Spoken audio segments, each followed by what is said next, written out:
Não baseie qualquer decisão de investimento no conteúdo deste vídeo. Não estamos registados como analistas ou consultores de investimento em nenhum país ou entidade oficial.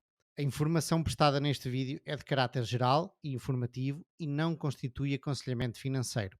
Nenhum dos participantes deste vídeo assume qualquer responsabilidade por erros e omissões, nem por danos financeiros sofridos pelos espectadores ou qualquer outra pessoa. Faça sempre o seu trabalho de análise e consulte profissionais devidamente credenciados pela CMVM. Bem-vindos ao 56º episódio do Ações e Companhia. Comigo, como sempre, estão os grandes Diogo Gonçalves e Gonçalo Garcia. Olá, pessoal. Aqui. Olá, tudo bem? Então, mal, como estamos? Estávamos aqui a falar em off, que eu estive a olhar, a fazer um updatezinho rápido de várias empresas para as quais já olhei, e estávamos a falar da Michele Costas, que faz papel de tabaco, entre outras coisas, aqui ao lado em Espanha, que já aqui falámos mais algumas vezes sobre ela, e o Gonçalo é um profundo conhecedor da empresa. E eu estava a fazer um update rápido aqui aos meus gráficos e ao meu modelozinho para perceber para onde é que a empresa está a caminhar. E é daquelas empresas que eu ainda não investi, mas que podia perfeitamente investir, porque é muito bem gerida, claramente muito bem gerida. A aposta, como todos sabemos, os volumes do tabaco estão a descer há anos, não é? Desde os anos 50, pelo menos nos Estados Unidos, mas eles têm mantido e até crescido as vendas de tabaco, papel de tabaco, e depois fizeram uma aposta num segmento que eu digo que é novo, mas só digo que é novo porque ainda não é tão grande quanto o do tabaco, são papéis especiais, desde papéis para baterias, para chá, para coisas especiais. Não um papel comum de escritório e não o papel que qualquer pessoa consegue fazer. E eu sempre tive receio, diz Gonçalo? Não, eu ia dizer que até para Bíblias, portanto não é mesmo um setor muito novo. Não é? Eles têm feito Bíblias já há muitos anos. É preciso um papel especial para uma Bíblia? Sim, é aquele papel super fininho, Uhum. porque para aquelas, principalmente as Bíblias de bolso, e fazem Porque papel senão também para... são gigantes. Porque se Senão não for ficam um muito papel fininho, volumosas, sim. exatamente. Exatamente, porque aqueles são centenas, não mil e tal páginas, não é? Mas mesmo para o papel que vem nas... como é que chama-se aquelas coisas que vêm com os medicamentos, onde diz A bula? as bulas, exatamente. Uhum. Mas isso também não me Esse parece papel- que seja um grande papel, não? É? Pelos vistos é. Não, a questão é que precisa de ser muito fino, e quanto mais fino, mais leve, e mais consegues pôr Ok. lá, e principalmente para caber naquelas caixinhas e não ocupar muito espaço, precisa ser muito fino. Pá, não é... O papel é especial por isso. Uhum, Ninguém liga, ou pelo Yeah. menos Sim, sim. se tu não olhas, "Ixi, este papel tem uma qualidade." não é isso que torna especial. Especial é mesmo ser Uhum, pequenas tiragens, não é? Comparando uhum, com papel para livros e A4 e afins. uhum. E o facto de cada bula ter um tamanho diferente, por isso é que são pequenas tiragens. Não é? Cada Ok. medicamento tem o seu tamanho de bula e afins. Sim, mas isso não acredito que seja tanto pelo fabricante do papel, é muito mais pela guilhotina que depois corta o papel, não é? Corta o papel maior Pronto, ou sim, mais sim, pequeno, sim. digo eu. Sim, Digo eu. provavelmente. Mas pronto, esse segmento era aquele segmento que eu me lembro até de conversar contigo quando olhei pela primeira vez para a empresa e disse: pai, não tenho a certeza se isto tem tantas barreiras à entrada de concorrência como o do tabaco. Porque o do tabaco, uma vez que uma destas grandes empresas encontra 2 ou 3 ou 4 fornecedores, não vai querer trocar, porque um fumador, e eu como ex-fumador posso confirmar, qualquer diferença do sabor do tabaco ou do cheiro do tabaco não vai gostar. Portanto, há uma grande fidelidade a uma marca de tabaco, exatamente porque ela não muda, tipo Coca-Cola. Mas parece que eles estão a conseguir vender bem e estão a conseguir, margens estão a subir, dá para ver a alavancagem operacional, está a crescer. Estou a gostar de ver. Mais uma vez, e no outro dia partilhei até convosco no WhatsApp uma imagem do Sven Carlin. Ele estava a falar da Berry Global, dos plásticos, que não é muito diferente disto, tem as suas diferenças, obviamente, mas é uma empresa industrial e barata, e há várias agora, e o Gonçalo curiosamente tem várias, a Vidrala, a Michele Costas, a Logista não é industrial, eu sei, mas há aqui várias espanholas, curiosamente, que estão baratas, ou estão mais baratas do que estavam, e a Michele Costas é daquelas que, e o Sven Carlin estava a dizer que é um tipo de youtuber muito conhecido, para quem não sabe, que fala sobre investimento. Dava o exemplo da Barry, muito como eu vejo a Michele Costas, que é uma empresa boring, vai crescendo devagarinho, mas que depois a alocação de capital faz o trabalho que faz, às vezes, do crescimento que não é explosivo. Ou seja, são empresas muito bem geridas, têm algum crescimento, mas depois vem a alocação de capital, neste caso as recompras de ações a valorizações baratas, que te fazem realmente depois o earnings per share subir, e realmente teres a tua two-bagger, three-bagger nos próximos 5, 10 anos, exatamente por causa da alocação de capital. Eu ainda não fui, nem sou capaz de comprar a Michele Costas, não me perguntes porquê, eu acho que preciso sempre de um catalisador, não tenho a certeza, ainda não sei responder a isto, mas é claramente um excelente negócio. Sim, e principalmente comparando com o principal concorrente cotado, uma empresa chamada SWM, eles têm feito um trabalho muito, muito melhor e é muito giro. Eu gosto muito de analisar empresas do mesmo sector e perceber o quão diferente empresas do mesmo setor conseguem ser. Tanto na maneira como escolhem onde investir, como a maneira como alavancam um negócio e afins, e é muito giro. Eu já falei aqui várias vezes em comparar a Vidrala com a Oi Glass, não é? Que em termos de alocação de capital tem sido bastante diferente e isso nota-se nos retornos ao longo do tempo. E aqui a Michele Costas versus esta empresa, a SWM, também se nota. A Michele Costas, desde que esta gestão pegou na empresa, tem dado retornos de 14% ao ano. Já vão lá mais do que 20 anos. Estamos a falar de preço da ação? Preço da ação e retornos internos, sim, porque o múltiplo não expandiu, pelo contrário, até retraiu um bocadinho. Isso é interessante, sim. Então, ia dizer que nos últimos 5 anos a ação não se mexeu, até subiu e depois eventualmente voltou a descer, muito porque ali em 2017, se não estou a erro, o múltiplo estava lá em cima e tem havido uma contração de múltiplo brutal. E eu não percebi muito bem porquê. Exato, mas nos últimos 20 anos isso não é muito relevante. Sim. O que é relevante é o que a empresa conseguiu gerar ela própria, não é? Só uma ressalva, olhar para os preços antigos é um bocadinho, não se pode bem fazer no caso da Michele Costas, porque eles emitem ações a custo zero. Portanto, o que faz com que o preço caia artificialmente. Não é? Os acionistas antigos recebem ações a custo zero, portanto, não é bem... A emissão de ações pode ser considerada um stock split, não? Sim, é exatamente o stock split. É o que a Amazon e a Google vão fazer agora. O stock split tanto da Amazon como da Google é de 1 para 20 e o que eles vão fazer é emitir 19 novas ações por cada ação que têm. Mas no caso da Amazon ou da Google, os gráficos ajustam no Google. É verdade. Aqui e no Michele Costas não? Não, sim, é verdade. Porque se calhar não é considerado um stock split, não? Eles não mencionam como se fosse um stock split nos press release. E há uma diferença significativa. Na prática, eles até emitem primeiro os direitos e depois tu podes vender ou não os direitos para ter as ações a zero. Aquilo é como se fosse um dividendo em ações, não é? Não é bem um stock split. Não, na verdade é como se fosse um aumento de capital e podes subscrever a um preço zero. É um bónus issue em que podes subscrever as ações a um preço zero, mas é reservado a acionistas. Percebes? E depois tens os direitos de subscrever a ação a custo zero e podes vender esses direitos em bolsa ou podes exercê-los. É uma marosca para a malta, se quiser vender, não pagar tantos impostos, não é isso? É isso mesmo, é basicamente isso. Eu queria dizer qualquer coisa ainda sobre isto, sobre os stocks que barreu-se mais uma vez. Malta, quais são os vossos temas?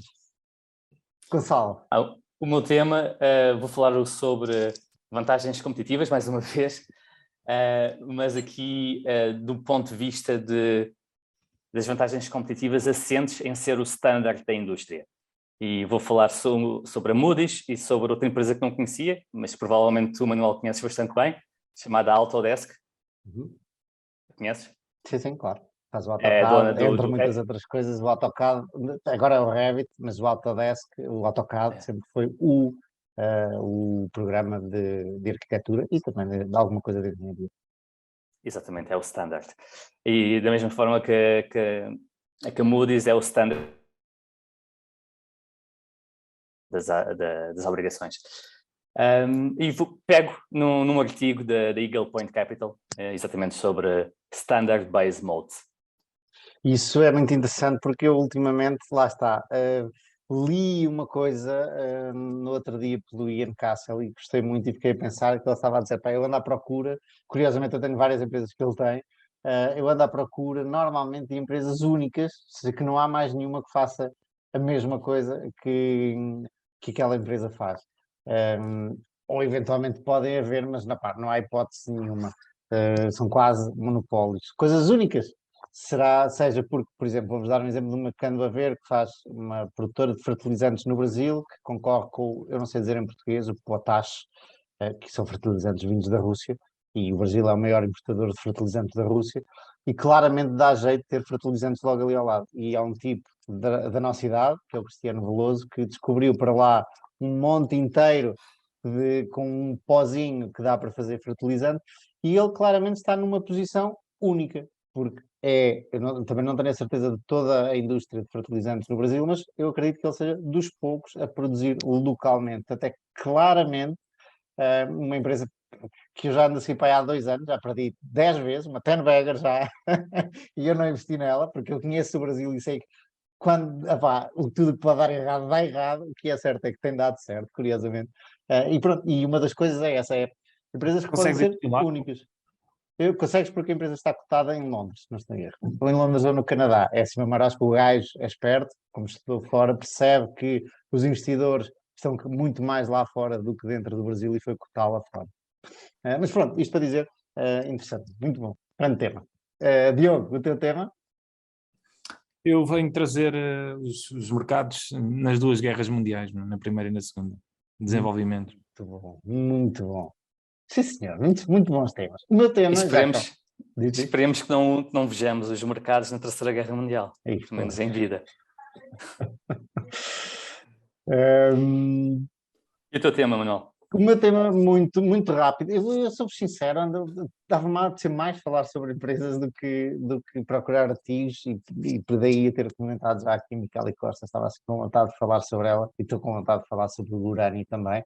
Esta semana tenho a minha quinta multibagger no portfólio do All In Stocks, entretanto uma ou outra já vieram abaixo com estas volatilidades do mercado e são as duas ligadas ao urânio, interessante. Mas não é sobre isso que eu vou falar. O que eu vou falar é o alto custo de um trabalho fácil. Isto é para a malta toda aí que anda a passear no trabalho. Vamos falar sobre isso. Quem é que quer começar? Começamos pela guerra, não? Eu acho que começava pela guerra.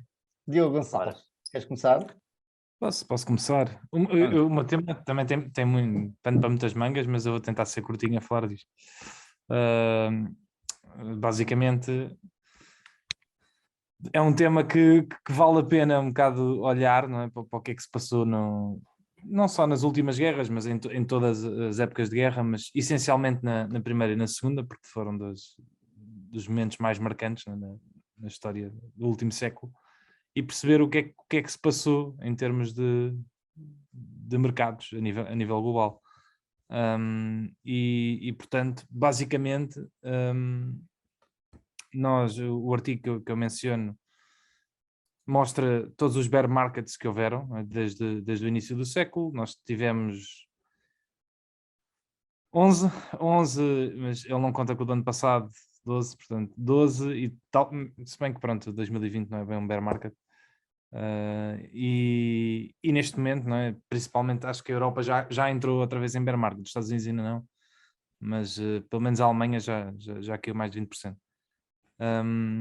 E destas 12, essencialmente, uma característica interessante que ele menciona logo ao início é que nos últimos tempos nós temos tido mais bear markets do que antigamente, mas eles também têm uma duração muito menor.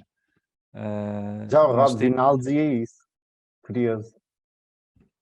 E efetivamente é assim, isto não é uma amostra muito grande, não é? 12 não é propriamente uma coisa pronto, que seja uma grande amostra, mas efetivamente já se consegue ver que há alguma rapidez no desenvencilhar do bear market. E muito disto, pelo menos uma das ideias que as pessoas têm é o papel dos bancos centrais, que são muito mais ativos e também têm muito mais informação sobre como devem agir hoje em dia do que antigamente. Um dos argumentos que se dá para, por exemplo, na Grande Depressão, o problema ter sido tão grande é porque não havia, por exemplo, proteção de depósitos. Portanto, ninguém tinha depósitos protegidos e, portanto, o medo é muito maior, não é? Quando há um problema destes, e como qualquer sistema financeiro, os sistemas financeiros vivem de confiança, não é? Portanto, todos os nossos mecanismos e proteções e instituições que tiveram a vir a ser montados no último século têm vindo para agilizar um bocado esse processo. E pronto. Outro facto interessante aqui é que eu não tinha muita ideia disso, mas o maior tempo que nós tivemos sem um bear market foi entre 1848 e 1912. Portanto, até exatamente ao início, um bocadinho antes, mas ao início da Primeira Guerra Mundial. Portanto, nós tivemos 64 anos sem nenhum bear market. Eu pergunto-me, e é uma daquelas coisas que eu vejo um tipo que trabalha com a Shaughnessy Asset Management, cujo nome é Financial, como é que se diz? Olha, como é que se diz? Perda de memória, amnesia. Acho que o handle dele no Twitter é Financial Amnesia. E o tipo fala muito sobre, e escreve muitos artigos sobre o mercado financeiro ao longo dos séculos. Eu pergunto, quando tu dizes, quais foram as datas que disseste ainda agora? 1800 e... 48, 1912. Pronto. Isso era antes do Sr. Van Graham ter teorizado e ter basicamente inventado a finança, ok? Pelo menos a finança moderna como nós a conhecemos. Obviamente já havia bancos, já havia finanças e tal, mas o gajo organizou, estruturou a coisa um bocado melhor para o lado do investimento. Eu pergunto-me como é que era, e isto obviamente é por não saber e não por criticar, mas como é que os mercados funcionavam antes de haver um Sr. Van Graham a escrever a Security Analysis, ok? Como é que as pessoas perspectivavam as ações e como é que, se eram mesmo papéis que mexiam para a frente e para trás, ou seja, se as pessoas viam como tickers andar para cima e para baixo, ou se viam como propriedade de empresas, é todo um buraco negro para mim para trás da Security Analysis. Eu diria que viam muito mais como propriedade de empresas, mas eu também diria que eram muito poucas pessoas que estavam envolvidas nos mercados, não é? A democratização dos mercados é muito recente. Era praticamente só uma elite, não é, da burguesia e de capital que estava envolvida nestes processos, não é? Será? Faz todo o sentido, mas será mesmo? Eu não tenho conhecimento de nada, curioso. Tu conheces histórias dos 1800? Um gajo ouve falar das tulipas, não é? Não era bolsa, mas eram futuros. Sim, eu conheço os primórdios considerada a primeira bolsa, quer dizer, isto da primeira bolsa, mas pelo menos a primeira bolsa moderna, que foi na Holanda, em que criaram uma empresa para exploração naval, e na altura a burguesia, isto é descobrimentos, portanto 1600, falta disso, na altura a burguesia já financiava as viagens, não é? E o que acontecia é que o risco era enorme, basicamente era um risco muito binário. A maior parte desses investimentos tu financiavas um barco, e muitos deles não regressavam, e todo o teu investimento era um zero, porque ficava perdido e nem sequer sabias o que é que acontecia. Era tipo VC, Venture Capital, tinhas que financiar vários. Mas aqueles que regressavam traziam muita riqueza. Não, e a ideia da primeira empresa do stock market foi exatamente isso. Foi criar uma empresa onde as pessoas podiam investir e, em vez de estar a financiar só uma viagem, não é? O que acontecia é que investias naquela empresa e aquela empresa financiava as viagens todas. Isso era a South China, como é que era? Não era South China, não era a Companhia das Índias. Como é que chamava essa empresa? Era uma coisa do género. Era, não é? Gonçalo, tu que és um CFA, não estudaste isto no CFA? Tipo, a história da finança ou do É verdade, devia ter a história das finanças desde os 1900 e 1800, mas não tem, não é um setor, não é um capítulo. Ok. Estudei na universidade a história da economia, mas não aprofunda tanto na parte dos primórdios da negociação em bolsa. Mas é interessante que isto tenha sido criado para uma maneira de colmatar risco, não é? De minimizar risco, lá está, securitizar, não sei se isto existe em português. Exatamente. As viagens, não é? E fazer aquilo, espalhar o teu risco por muito mais sítios. Por muito mais sítios e por muito mais pessoas também, provavelmente. Sim, mas lá está, isto continuava a ser uma coisa muito restrita, isto era a burguesia que estava envolvida nisto, não é? O pessoal do capital, que na altura era uma fração muito pequenina. E portanto, eu presumo que nos Estados Unidos, e 200 anos depois, já houvesse mais gente envolvida no assunto. Mas continuava, na minha opinião, e não tenho dados para isto, continuava a ser uma coisa muito niche.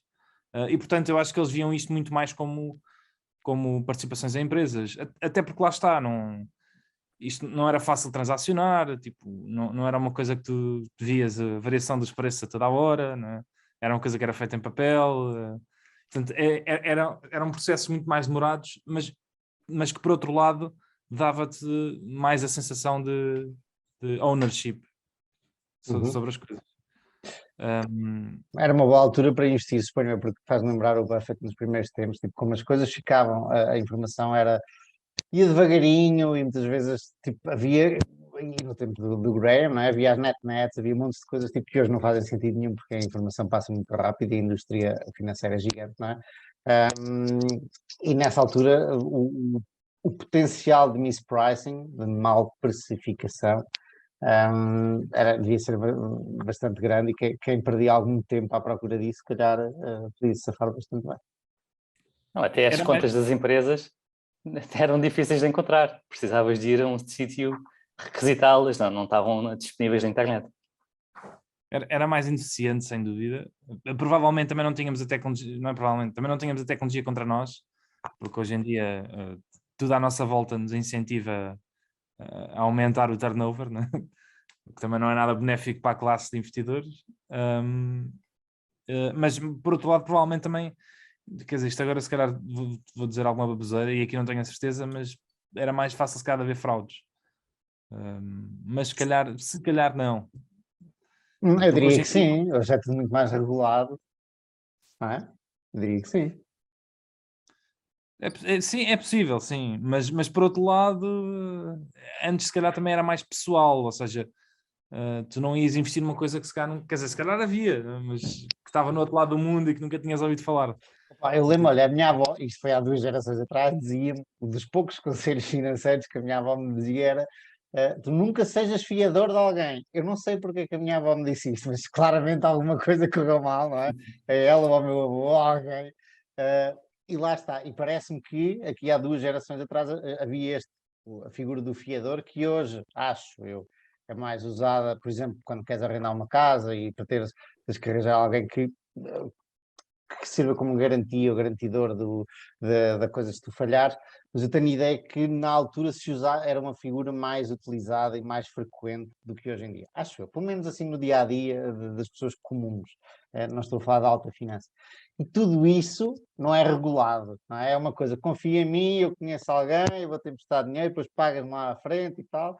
Parece-me que, por ser menos regulado, mais informal, há mais asa a ver a general.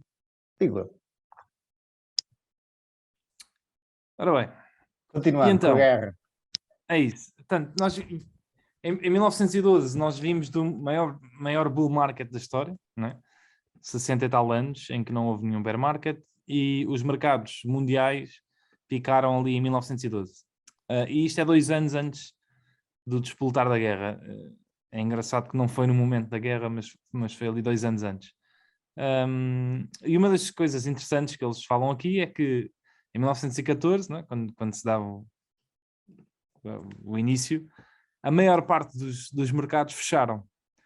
Alguns por vários meses, houve outros durante anos, vários meses o caso dos Estados Unidos e Inglaterra, durante anos o caso da Alemanha e também durante anos, mas durante ainda um período muito mais alargado o caso da Rússia, que entretanto, quando se dá a Revolução Bolchevique, não é? Os investidores perderam o capital todo, e só em 1991 ou 95, agora não tenho a certeza, é que a Rússia voltou a ter mercado.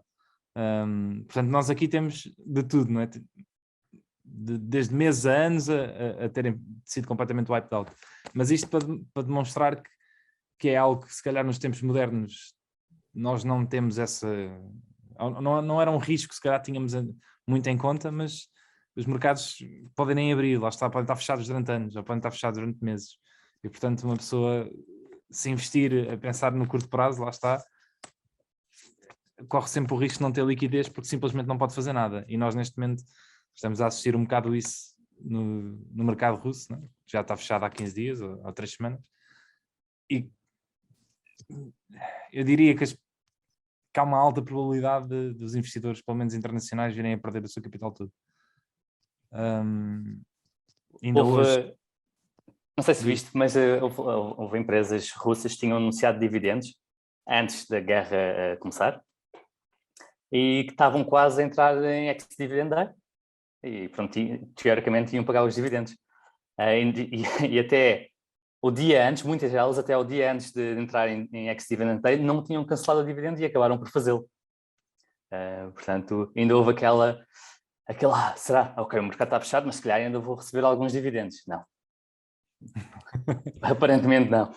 E ainda hoje o Putin vai dizer que as empresas que saírem da Rússia e que tiverem ativos na Rússia vão ser nacionalizados os ativos. McDonald's e Coca-Colas e tudo, não é? Uma porrada delas. E segundo palavras deles, entregues a quem quer trabalhar, a quem quiser trabalhar. E portanto esse risco é muito iminente, mas não só, lá está, não só na Rússia, mas em qualquer mercado há risco de pelo menos os mercados estarem fechados durante largos meses. Isso é um ponto a favor do imobiliário, porque o imobiliário eu vejo, está ali.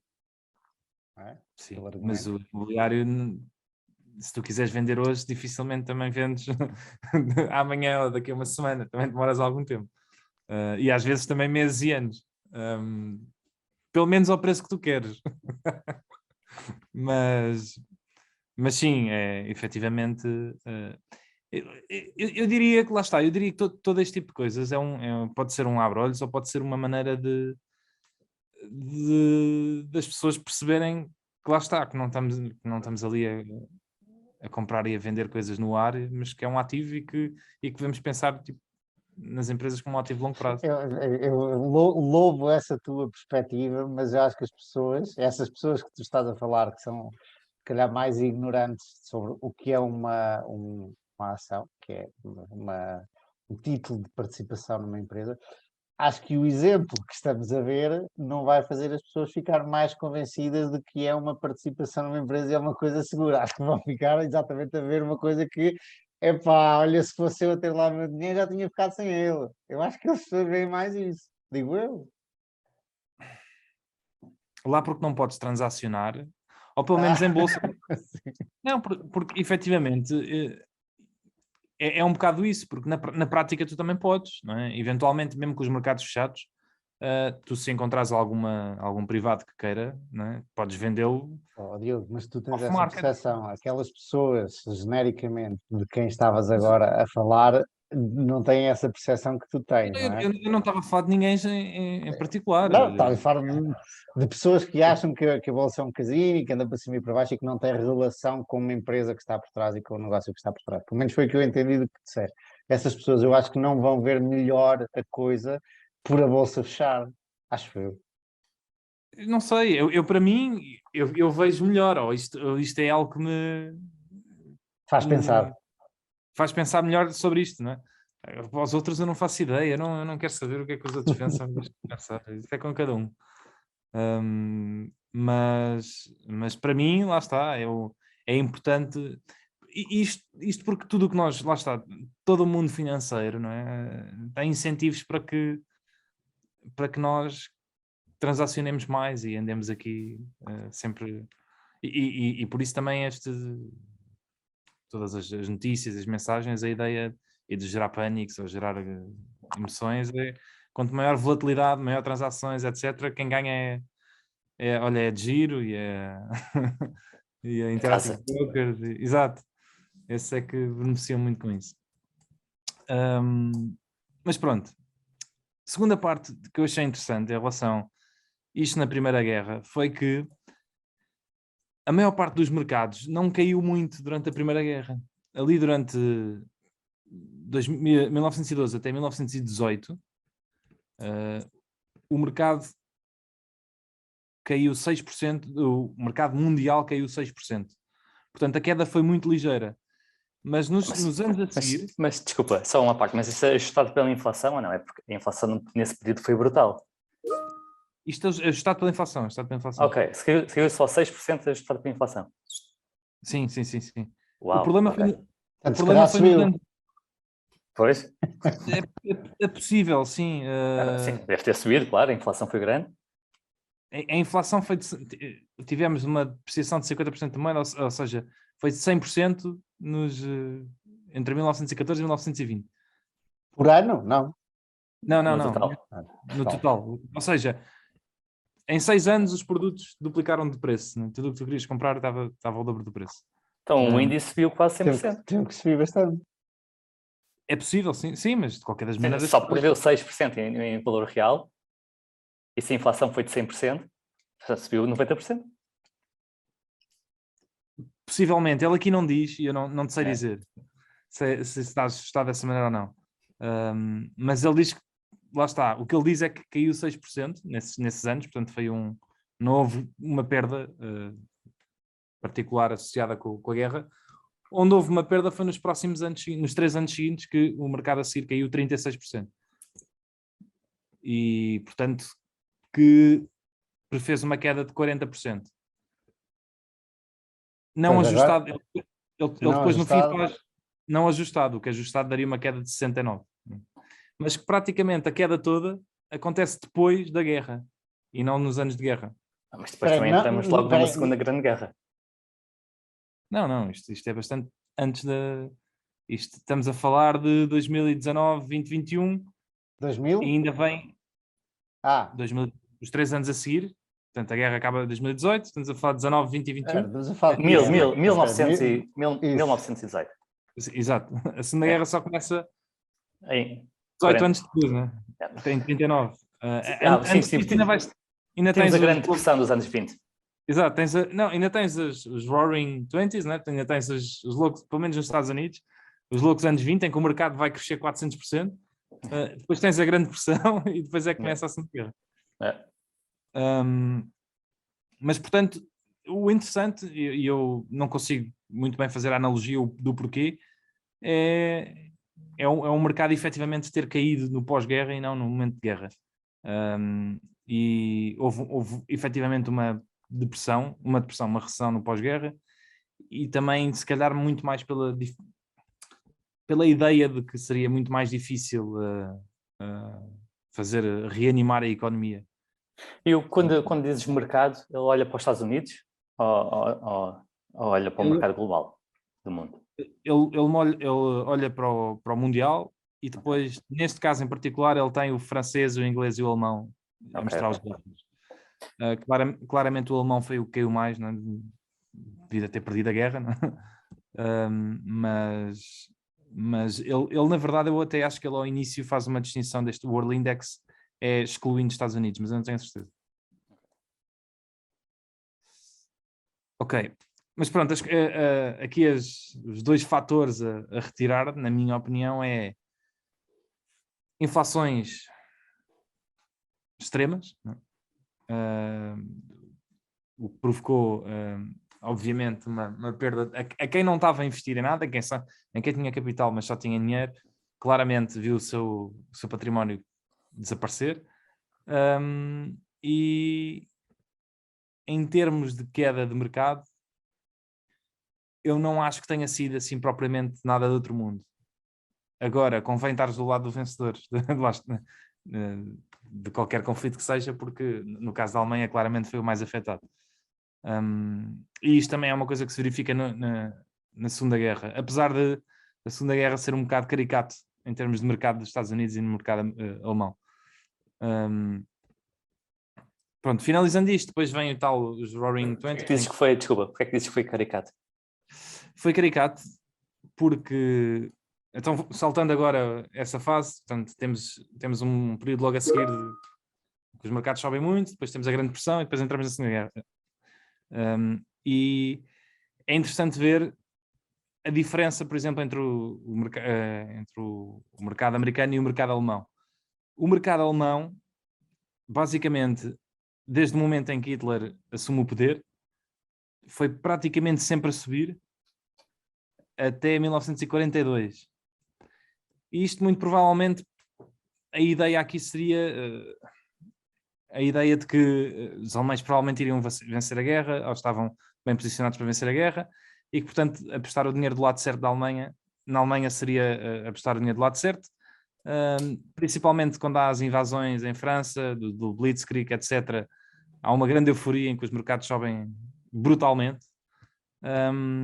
E só quando, em 42, quando a Alemanha começa ali a perder terreno na Rússia, é que as pessoas começam assim a ficar um bocado destabilizadas.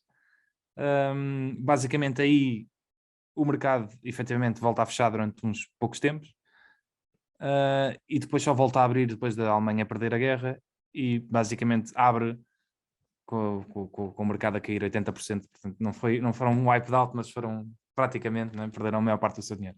Portanto, é caricato no sentido de, se uma pessoa tivesse investido na Alemanha durante todo o processo da guerra, teria feito muito dinheiro enquanto a guerra estava a decorrer, mas como eles perderam a guerra, praticamente todo o dinheiro depois foi wiped out, e aliás as dívidas do pós-guerra e toda a dificuldade, foi muito difícil depois o mercado vir a recuperar depois disso.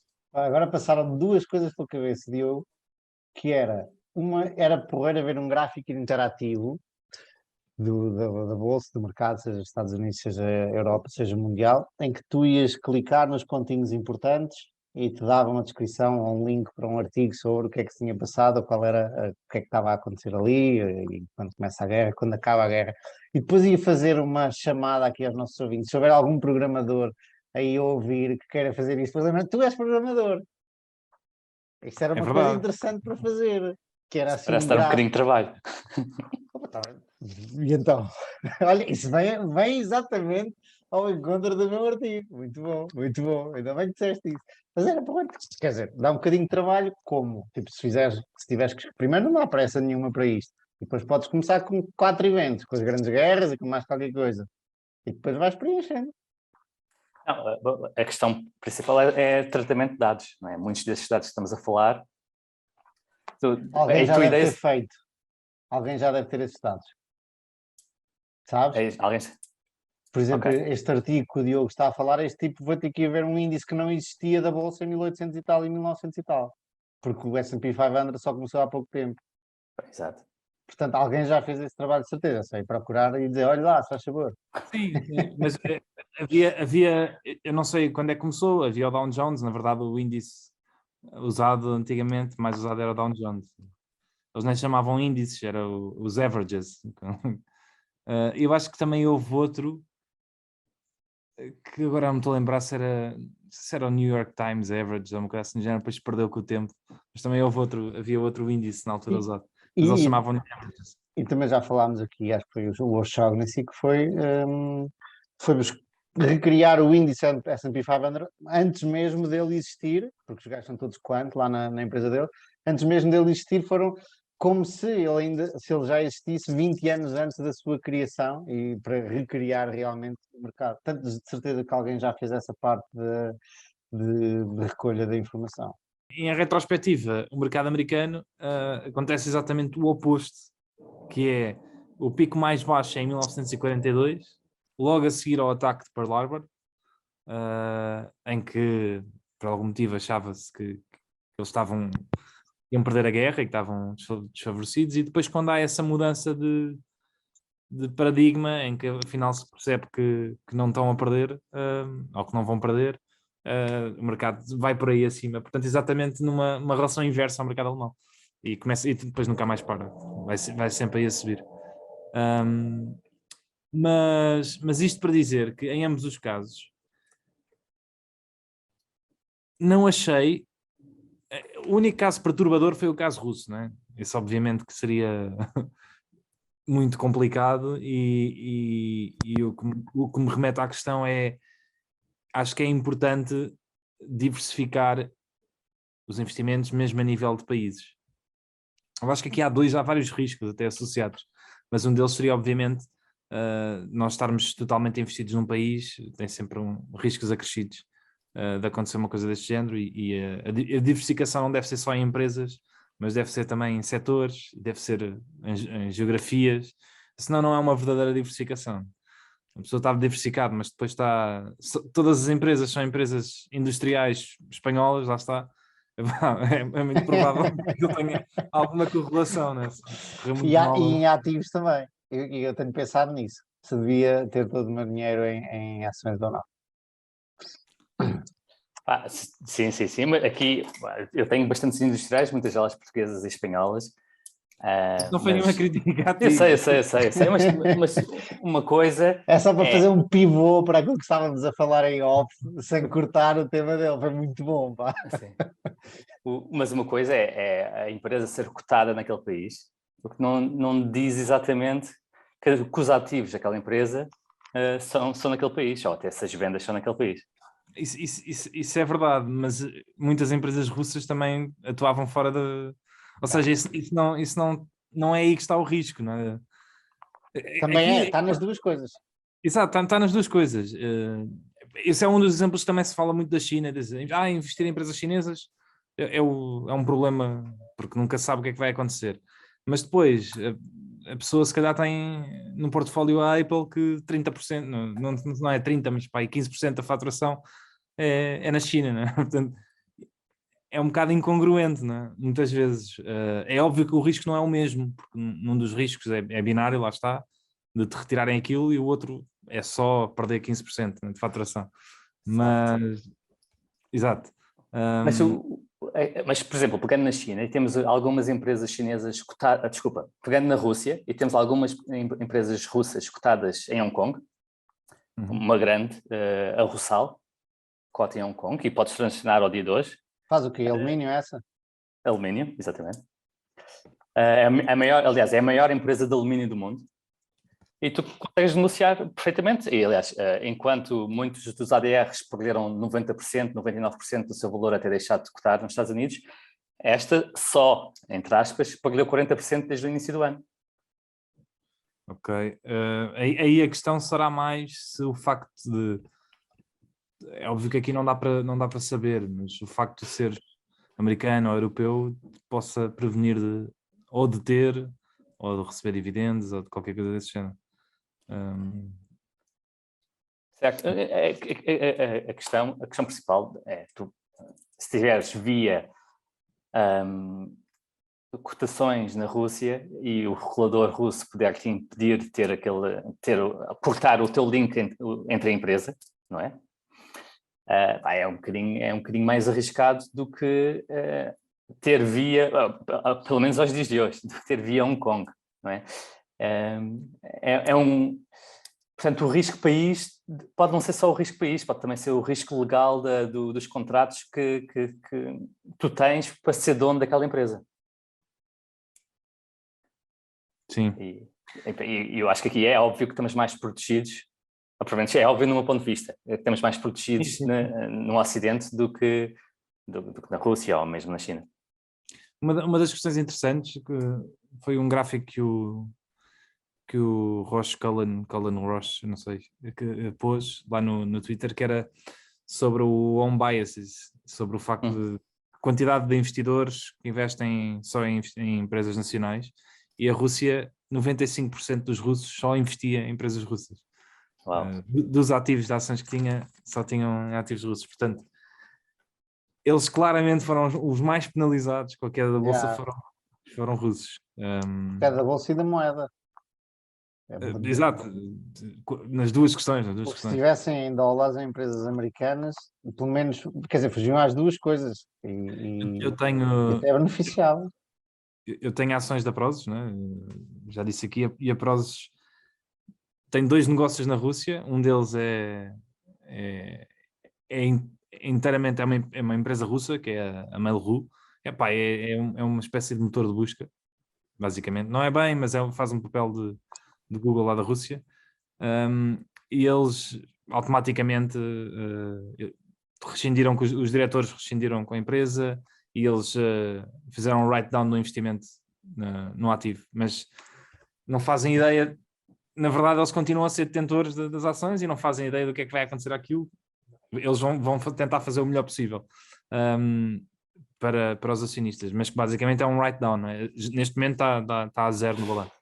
Depois tem outra que é a Avito, que faz parte da OLX e que continua a funcionar perfeitamente lá. Não tem impacto nenhum, a não ser o facto do rublo. Aliás, pelo menos o que eles disseram foi que ainda não viram impacto nenhum na empresa. A empresa continua a crescer e a negociar bem, só que o rublo desvalorizou 40%. Logo à partida, como eles reportam em dólares, não é? Como vêm em dólar, tem uma queda brutal nos lucros da empresa. Portanto, há aqui as duas fações, que é, tu até podes ter empresas lá que estão efetivamente a funcionar extremamente bem, mas só o facto do rublo cair 40%, 50%, 60%, não é? Limpa-te ali metade do capital. Essa é uma das... Mais uma vez, também é uma das diversificações que eu acho que faz algum sentido haver. Uma das coisas que me incomoda é ter várias posições em dólares, porque quando o dólar valoriza em relação ao euro, eu sinto-me bem, não é? Mas se o euro valorizar em relação ao dólar, eu não me sinto bem, quando não faz muito sentido. Mas como na minha cabeça, não é? Eu funciono ou revejo o meu património em euros, não é? É sempre essa... E se calhar esse impacto também não é assim tão grande, ou pelo menos à primeira vista nos russos, não é? Porque se eles virem o seu património, na cabeça deles, a sua riqueza em rublos, eles efetivamente estão mais pobres, mas se calhar não sentem tanto, não é? Ou pelo menos não há aquele impacto psicológico. Não sei, mas a conclusão que eu retiro daqui é que deve haver alguma diversificação em países, em setores, em indústrias, etc. Mas que ao mesmo tempo, tirando esse caso, eu não achei nenhum dos outros casos propriamente dramático, nem as bolsas na Primeira Guerra, nem na Segunda Guerra.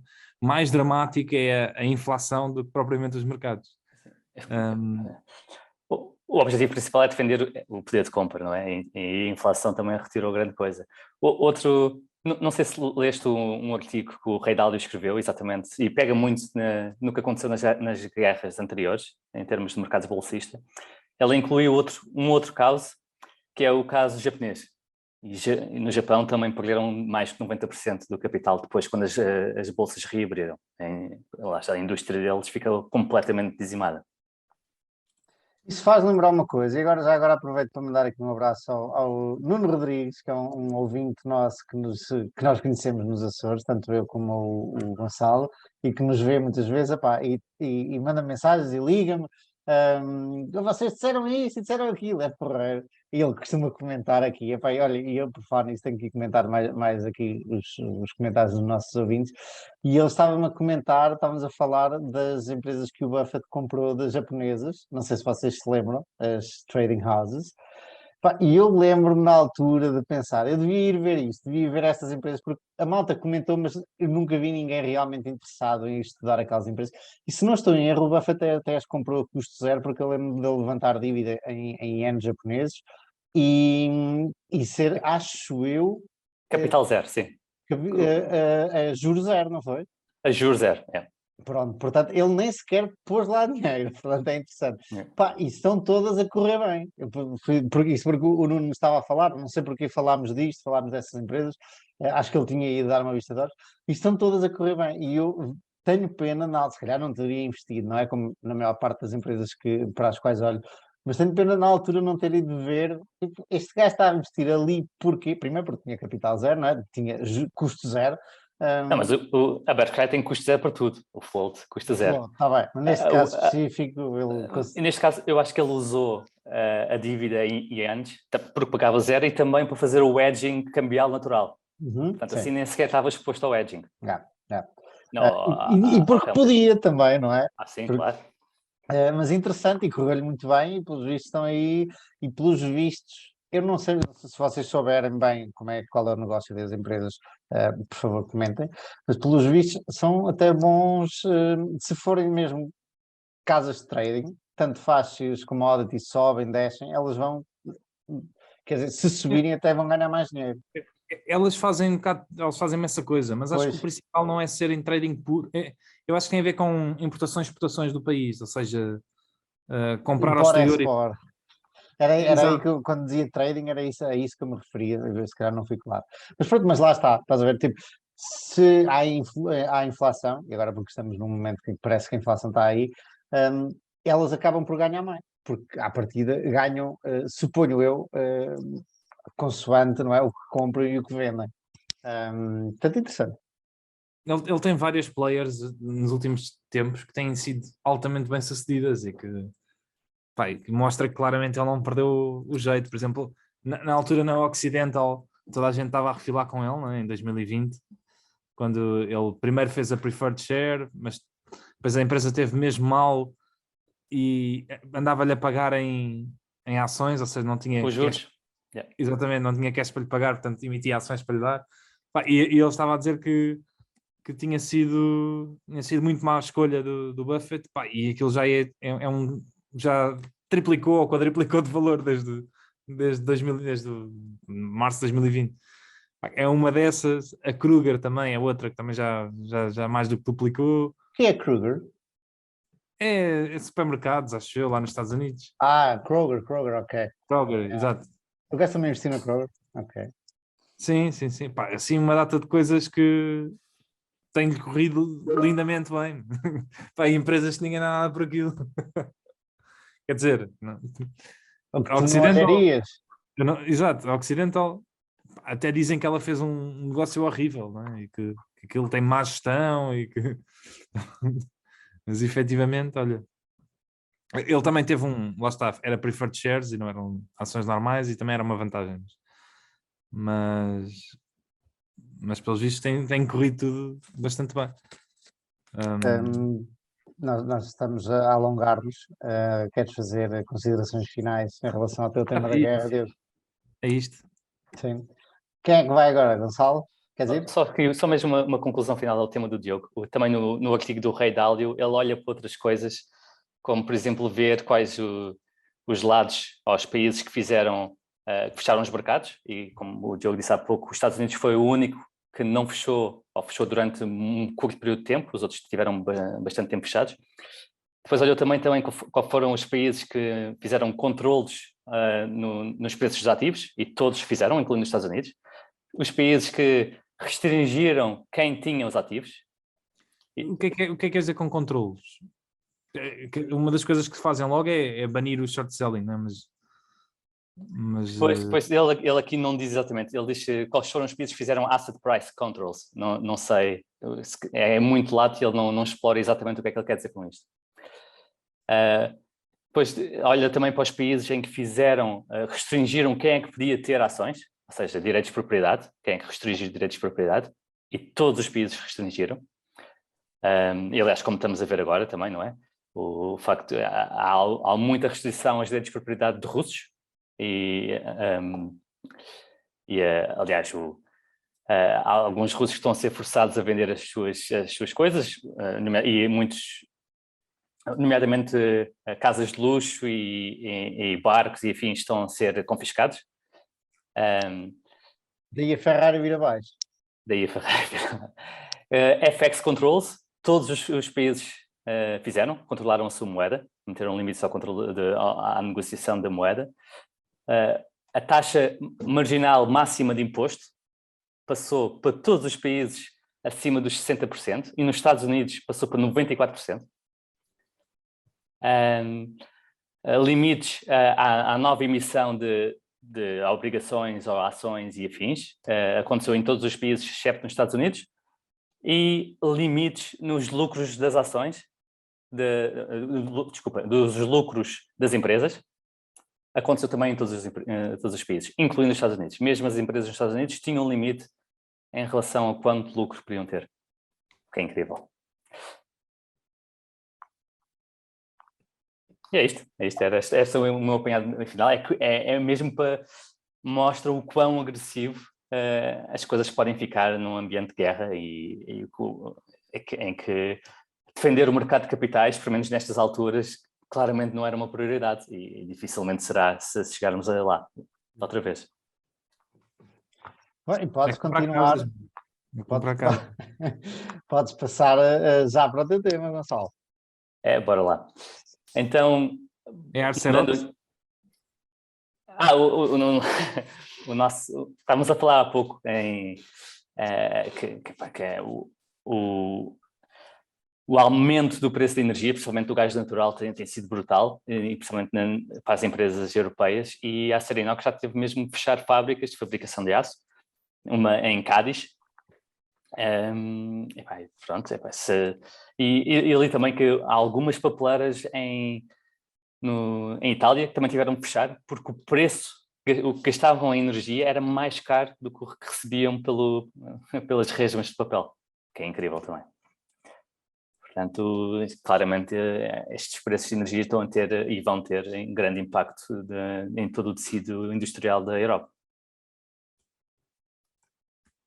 Passando então para o meu tema,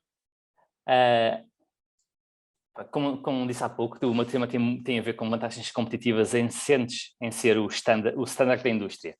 E ele começa por dar um exemplo curioso da Moody's, e que, apesar de ter dado ratings de AAA a vários produtos complexos de dívida, incluindo mortgage-backed securities e outras coisas um bocadinho mais complexas, que acabaram por não valer nada quando houve a crise financeira de 2008, 2009, e que levou a bastantes críticas públicas sobre a empresa, tanto dos reguladores como políticos, sobre os conflitos de interesse, e havia um consenso geral que a empresa também era culpada pela origem da crise financeira, não é? Em ter dado estes ratings AAA em ativos que claramente vieram-se a revelar bastante arriscados. O preço da ação da Moody's durante a crise financeira caiu 70%, e depois, entretanto, o mundo não acabou e evoluímos até hoje e o preço da ação subiu mais do que 10 vezes. Portanto, o tempo veio revelar que todas estas críticas, embora bastante fundamentadas e com razão de ser, não teve qualquer impacto, ou pelo menos não teve um impacto relevante no valor fundamental da empresa. E a questão é como é que isto é possível, como é que é importante perceber porquê. É um monopólio. Exato, mas há monopólios que podem ser deitados abaixo se houver vontade política para o fazer. Então, e porquê é que aqui não houve? O que é que aconteceu de diferente aqui? Na altura, o Buffett já tinha 11% da empresa. E antes da crise financeira e durante a crise financeira ele não vendeu nenhuma ação e ainda tem 11%. E numa entrevista em 2010 ele explica a sua tese de investimento. Desculpa lá, eu pensava que ele tinha comprado, ou pelo menos reforçado, na crise financeira.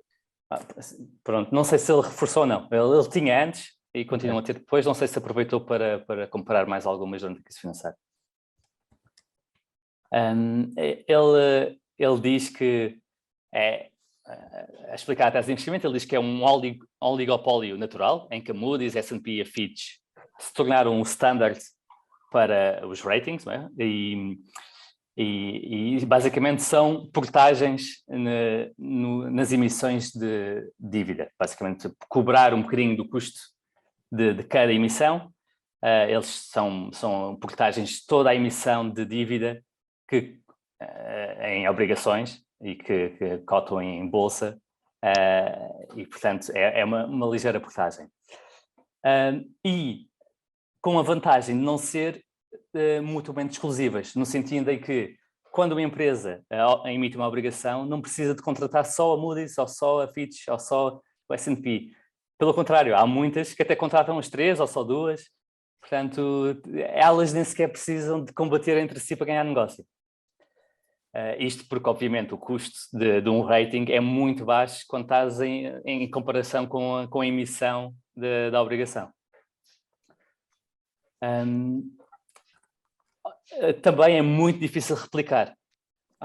Tu, Manuel, eu ou o Diogo podíamos oferecer para fazer um rating, estudar a empresa ao fundo, dizer qual era o risco de crédito daquela empresa. Podíamos só cobrar, no limite, 100 euros por aquilo, enquanto a Moody's cobra centenas de milhares de euros por cada rating. Portanto, podes fazer um undercutting 90%, fazer melhor trabalho do que eles, fazer uma análise mais fundo e o emissor não vai querer saber. O que ele quer é um rating da Fitch, um rating da Moody's, um rating da S&P. Agora, sabes mesmo que disseste os milhares assim ao olho, ou sabes quanto é que custa? Não sei quanto é que variar, custa. okay. Não sei, mas tenho a certeza se pedires 1000 euros, vai ser muito, muito abaixo do que eles cobram.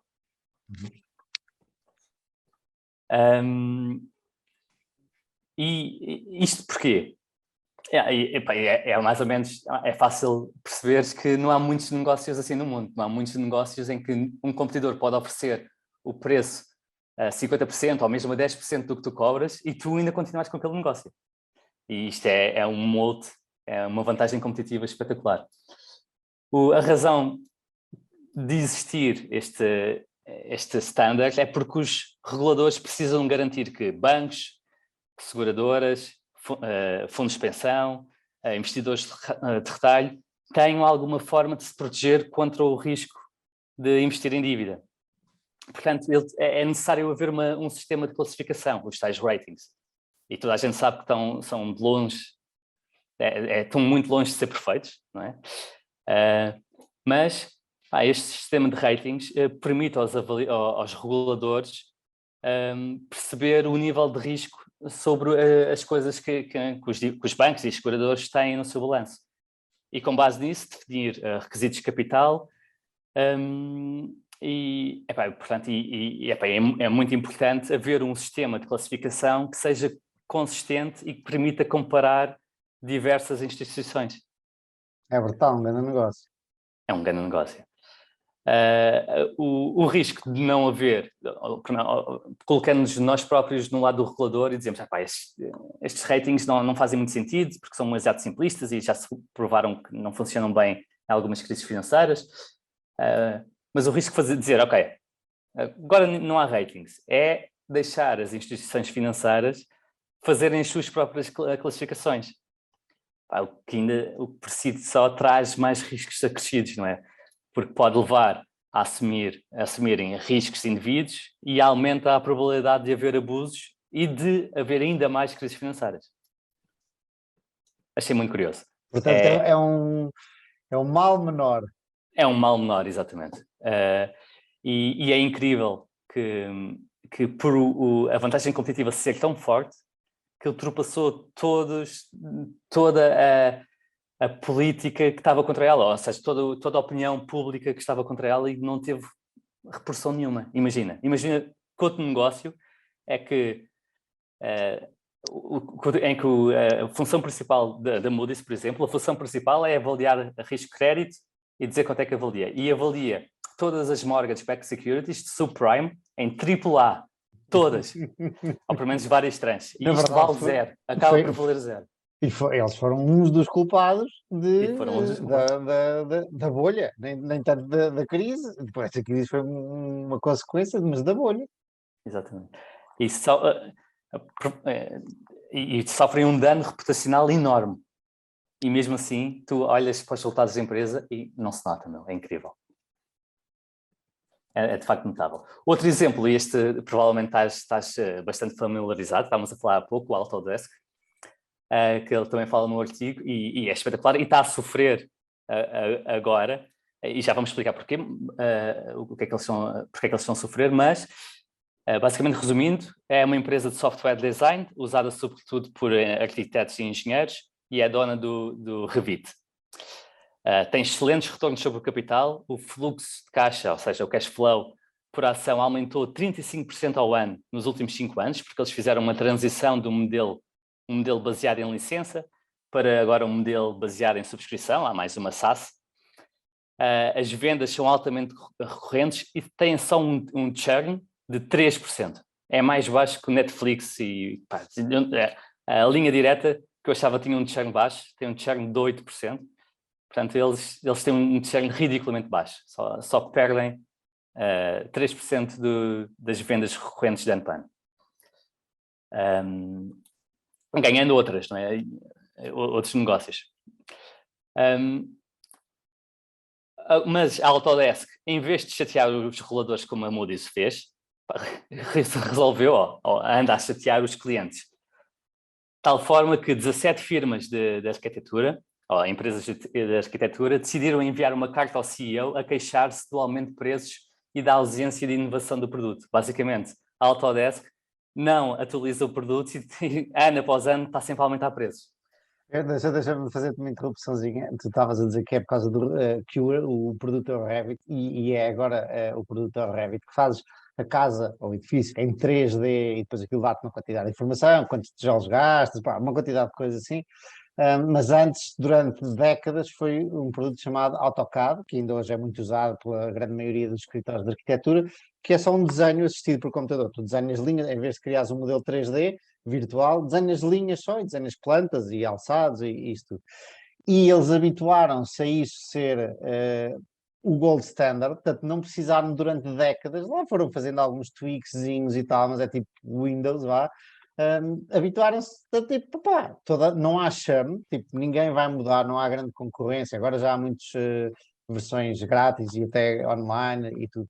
Mas como não havia grande concorrência, provavelmente por patente ou alguma coisa do género, eles simplesmente não se preocuparam em inovar. E agora que foram para um mercado mais difícil, que é esse do BIM e do Revit, que é da construção 3D, que é bem mais complicado, não é só uma coisinha de desenho auxiliado pelo computador, é uma coisa muito mais à séria. Estavam a dormir à sombra da bananeira e depois levam com essas críticas dos clientes. Sim, mas levam as críticas dos clientes, mas os clientes não mudaram. Pá, não mudaram porque tu tens um switching cost brutal. Especialmente desse Revit, porque é muito mais complicado ainda, é muito difícil tu treinares 5, 6, 10, 200 colaboradores, pagares para eles treinarem e depois ires ensinar-lhes outro e torrares mais não sei quantos milhares de euros ou dólares a ensinar, e tempo a ensinar o escritório todo a funcionar com software novo. Exatamente, era mesmo aí que eu ia chegar a seguir, é perguntar como é que a empresa tem conseguido manter-se tão relevante, ou pelo menos manter-se tão sólida financeiramente, apesar de aumentar preços e não inovar. E para perceber isto, eles explicam que convém ir até ao início dos anos 2000, em que este software tornou-se o mais popular no segmento, e por causa disso, era um pré-requisito para os estudantes de arquitetura e engenharia aprenderem na escola ou na universidade. O formato de arquivo, deves conhecer, .rvt. Não, este do Revit não conheço, mas é Revit, ponto Revit. Este formato de arquivo tornou-se também do standard de arquitetura, para partilharem arquivos com clientes e com empresas de construção. Portanto, também, em cima dos switching costs, dos custos de mudança, também gerou um network effect que impulsionaram ainda mais o uso do software. Que já existia antes com o AutoCAD, que era o DWG, de Drawing. E lá está, tu ias a uma gráfica para imprimir e eles conseguiam-te ler DWGs, e agora eventualmente esse coisa. Portanto, criavam um efeito de rede espetacular. Depois os outros softwares começaram também a aceitar e a conseguir ler isso.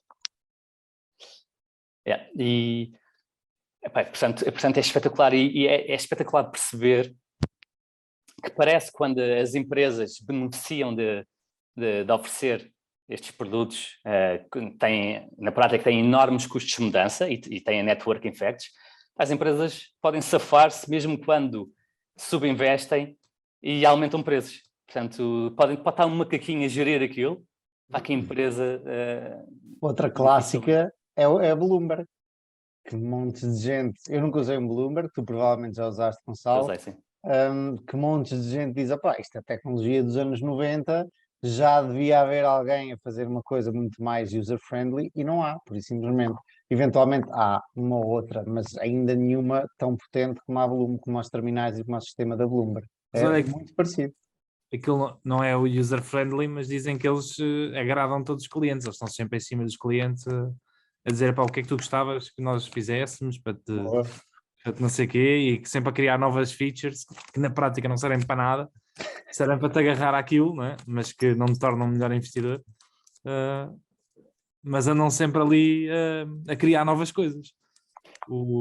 Há uma palestra muito gira do Lilu, em que ele dá um dos exemplos é a Bloomberg.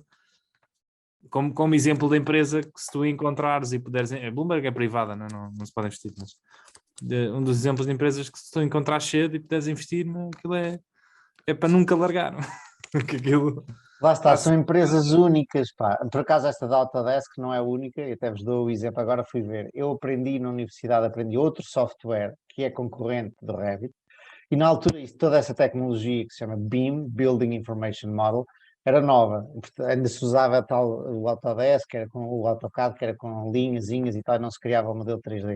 Eu nessa altura usei esse outro modelo, esse outro software que era o ArchiCAD, e se soubesse o que sei hoje, se calhar tinha investido, fui agora a ver, já é uma 100-bagger a empresa, curiosamente, que eu acho que até eventualmente é melhor do que o Revit e deve ter ido comendo clientes à Autodesk. Estes 3% que iam saindo da Autodesk provavelmente iam para esta empresa, mas lá está, são empresas que são únicas, neste caso a Autodesk não é tão única assim, mas a Bloomberg, a Moody's e as outras duas são empresas únicas. E pode vir outra qualquer que vai precisar de trabalhar e estar anos nisso. Portanto, aquilo, uma das coisas boas de encontrar, e alguém já escreveu muito sobre isso, eu acho que se calhar até foi o Eagle Eye, o pessoal do Eagle Eye Point Capital, assim, que é emerging modes. São modes que estão em construção e que se vêem, tipo, apanhar a Bloomberg cedo, apanhar a Autodesk cedo, apanhar a Moody's cedo. É, para mim, cada vez mais sedutor encontrar essas empresas cedo e provavelmente vão estar com PERs exageradamente altos, mas ainda assim, em relação ao potencial que têm, esses PERs exageradamente altos, e aqui o Terry Smith está a se incorporar dentro de mim, são altamente justificados, porque realmente daqui a 20 anos, se tu apanhares a Bloomberg hoje, daqui a 20 anos estás muito bem. Na verdade, nem sequer precisas de apanhá-la cedo. Só precisas que o negócio continue a ser relevante e que faça a sua magia. Falaste da Bloomberg e eu achei muito curioso o exemplo, porque na minha universidade decidiram, eu estava a estudar e estava a falar com professores e eles estavam a pensar colocar terminais Bloomberg para os estudantes aprenderem, também na universidade. Mas antes de decidir quantos comprar ou quantos meter, foram falar com outros provedores e o concorrente principal da Bloomberg é a Reuters, e a Reuters disse, ok, se vocês colocarem os nossos terminais, nós não cobramos nada, damos de borla. E mesmo assim, a minha universidade, a nova, decidiu comprar à Bloomberg, porque, mas é depois o que os empregadores usam. Vamos ter aqui, meteram também os Reuters ao lado dos Bloomberg, mas também sentiram necessidade de comprar a Bloomberg, tal não é a força e a percepção de ser o standard da indústria financeira. E é não sei se é só de um tipo, mas de um senhor que já foi até acho que presidente da Câmara de Nova Iorque, ou governador do Estado, eu acho que presidente da Câmara, e até se ia candidatar até à presidência, não era? Foi. Michael Bloomberg. É. Exatamente. Porra, já viste o dinheirinho que o menino deve ter só deste software?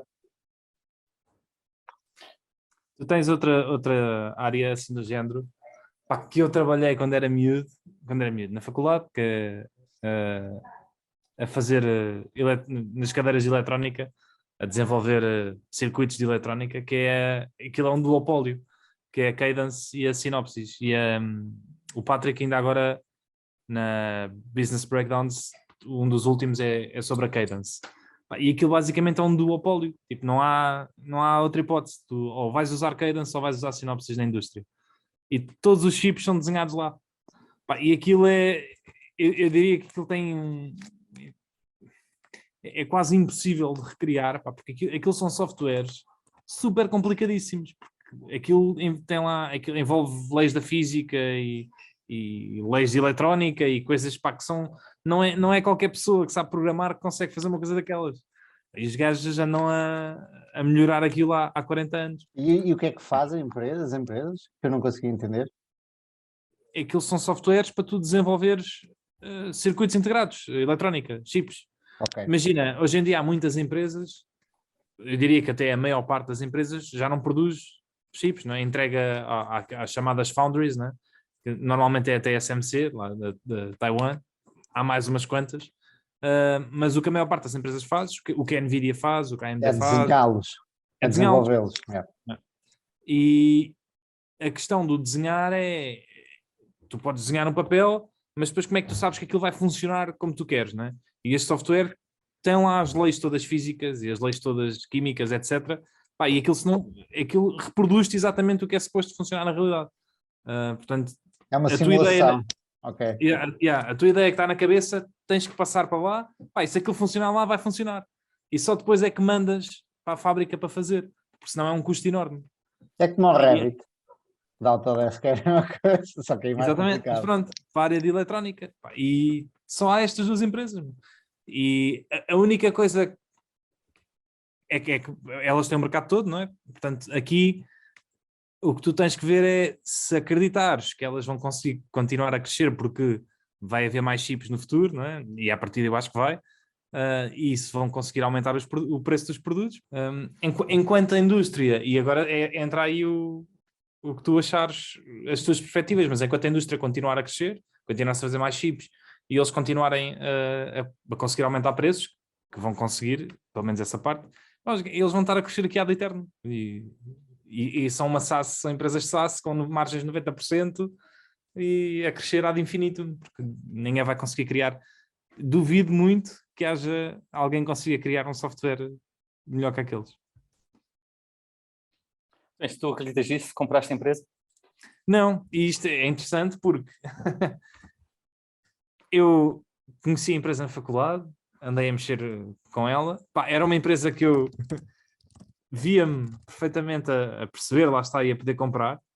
Pá, e um gajo olha para aquilo agora e desde que eu saí da faculdade, nos últimos 5 anos cresceu 5 vezes. Não, mas operacionalmente? Não, ele está a ver para esse Não, lado. Mas isso é anchoring bias, mas não deves fazer isso. Pois eu sei, é verdade, pá, mas olhas para o gráfico e parece tipo aquilo vai até ao infinito para cima, é uma 30 Vega, o que é, pá. Ficas assim um bocado reticente, mas... Não, mas olhas para o gráfico e vês que desde que cotou os 17 anos, desde que fez o IPO, 17 anos depois, ainda teve flat. Depois teve imenso tempo. Teve 17 anos sem passar o preço do IPO. Que é incrível. Isso vai ter a mesma coisa que há bocado comentaste, que eu estava a comentar da Michele Costas, e tu disseste, mas isso que eu disse que desde 2013, o que é tipo, a ação não deu retorno nenhum, quer dizer, subiu e voltou ao mesmo, e tu disseste, mas isso não interessa. E realmente não interessa porque o earnings per share, o lucro por ação, realmente teve sempre a subir.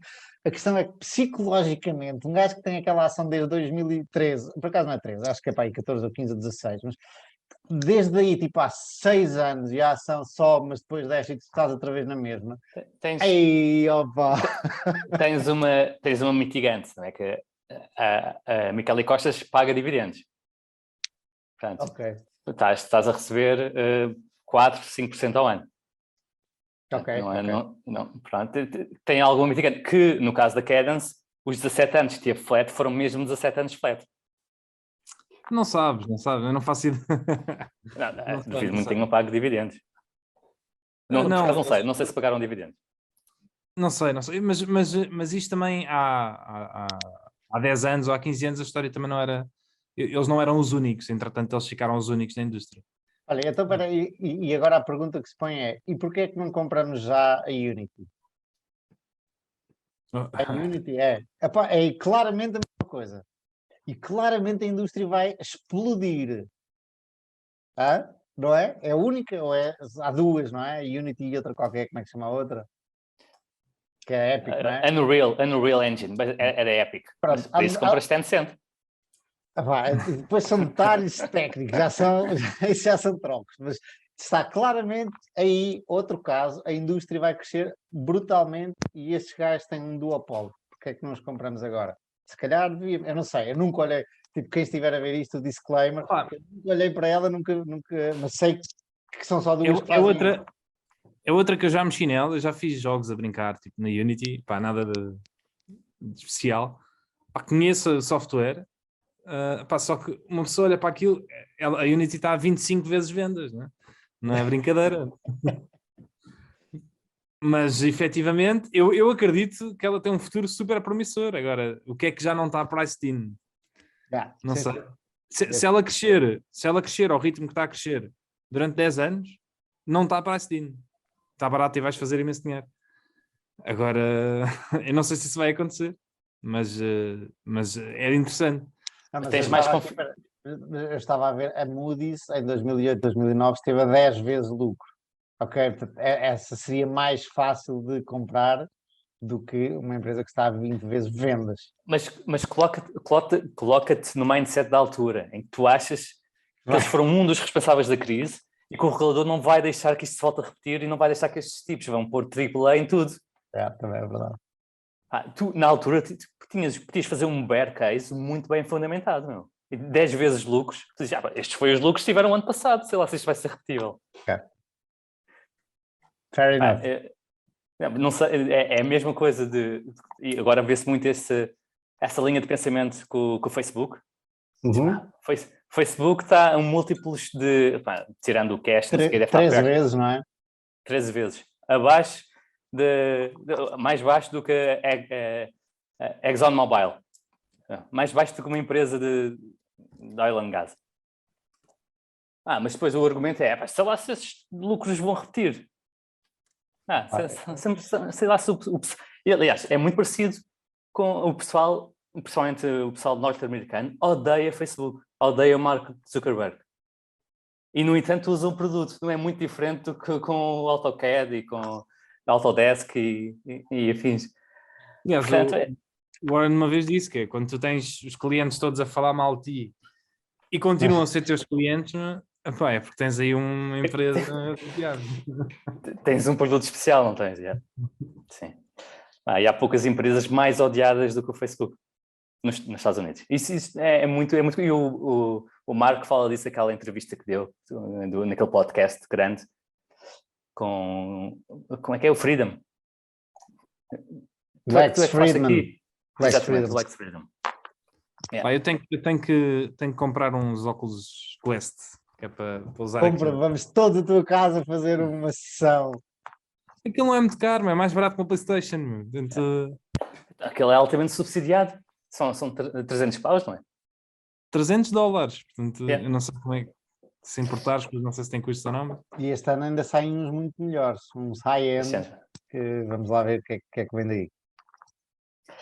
Mas ele nessa entrevista pergunta ao Mark se ele tem a noção que é dos CEOs mais odiados do mundo. E o Mark perguntava, mas essa sondagem é no mundo ou é uma sondagem americana? E ele depois disse, sim, não, isto teve com base sondagens americanas. Ele, pois, é que eu acho que isso é mais verdade.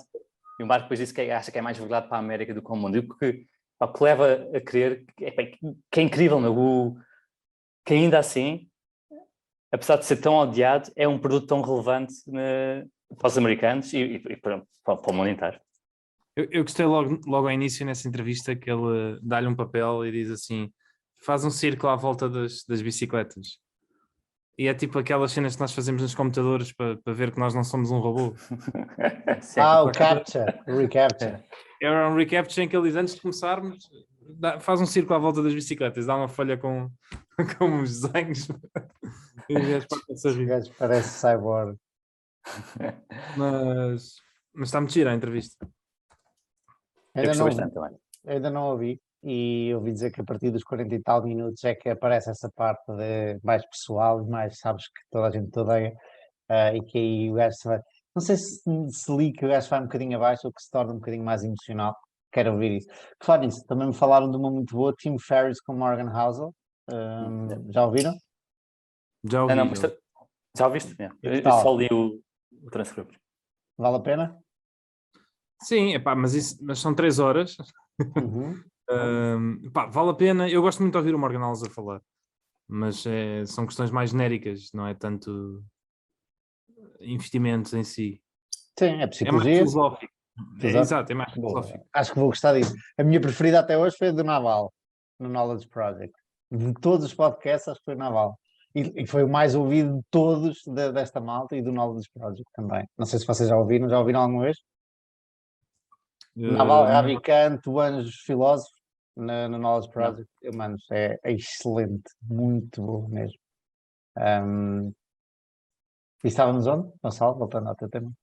O meu tema terminou. Era isto, que estes negócios são fantásticos. Quando tu tens, a própria empresa, o produto da própria empresa é o standard, beneficia de altos custos de mudança e no caso da Autodesk, é de network effect.